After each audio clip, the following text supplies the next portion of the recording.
Ayan po.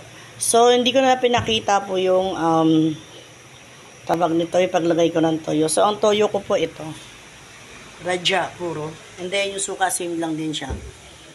Radya. Masarap kasi yung lasa niya, guys. Ano siya?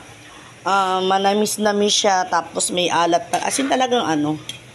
Ayan. So, kung nakikita nyo po na marami siyang sabaw, pinapaluto ko pa yung loob kasi mamaya luto na yung labas.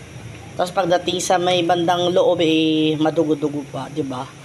So, ayan po ang aking adobe. So, lalagyan ko sana siya ng sili, kaya lang baka magwala ang aking anak. Ayan, guys. Ang luto nito, guys, mamaya papakita ko sa inyo yung pinaka final na niya. So, ayan siya. Pakukulang ko siya ng pakukuluan. Tapos, tatanggalin ko yung mga ganto, guys. Ito, oh. Yung mga bula. Ewan ko, sabi ng nanay ko, pag may ganto raw, dumi daw ng, ay, pukay. Sorry naman po.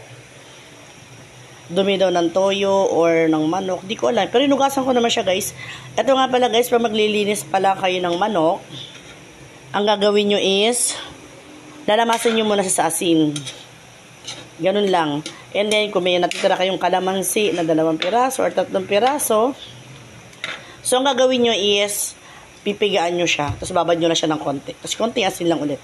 And then, pagka nawala na yun, ang tawag doon, guys, yung hindi naman lamas. Parang, tatanggalin mo yung pinaka dulas ng manok.